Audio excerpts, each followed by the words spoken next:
Okay, now this next question, we're really just being faced with a similar situation.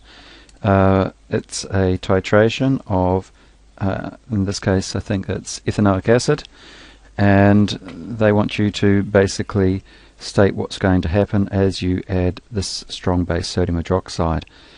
Now initially, if we only have this weak acid present, it's in itself is not an electrolyte, it's not an ion, and it doesn't dissociate much in water, so it's an understanding of being a weak acid. So basically most of it is present still in the form of that weak acid, very little is dissociated.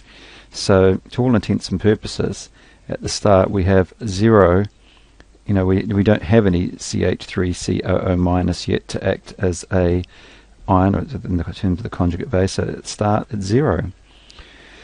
Now halfway to equivalence point, we're going to have a similar thing happen to sodium. We've had 10 mils added, and say we've got a total volume of 30 mils, assuming we have 20 mils of ethanoic acid at the start.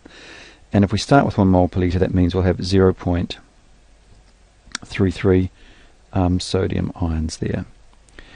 And then if we've formed with CH3CO minus, if we've half converted the ethanoic acid into the conjugate base, the ethanoic ion, that's going to be a 10 over a total volume of 30.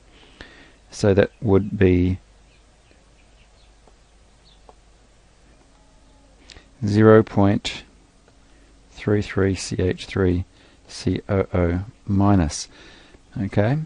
And then at equivalence point, obviously we've got equal amounts. The sodium ion concentration will now be 0.5, and so will we started with, say, with 1 mole per litre ethanoic acid, and if we've added an equal volume of base, that will be at 0.5, so that's fairly straightforward there. And then at twice the equivalence point, then we've got a total volume of 60 mils, so in many respects this is just the same.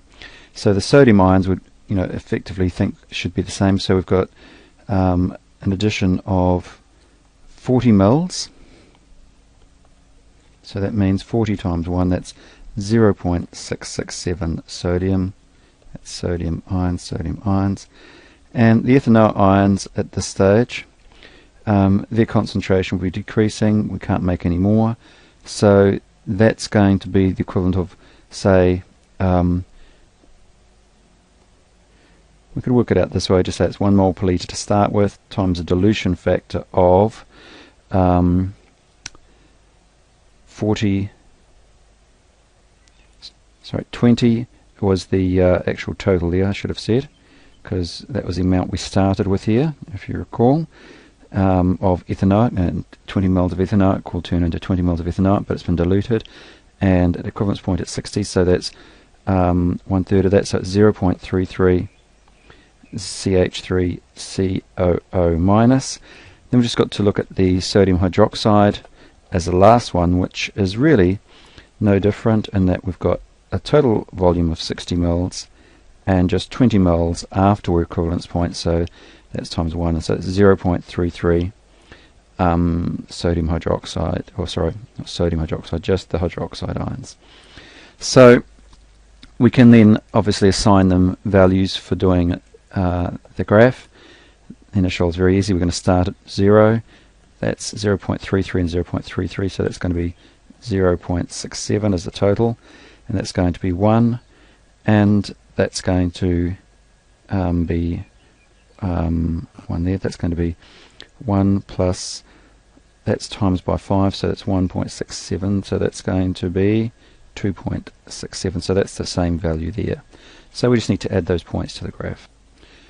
So having added those points, that's 0, 0 for the start, that's 1, 0.67, and at 20 we've got 1, and after equivalence point, so if we were to add that in there, it really just follows that point through there.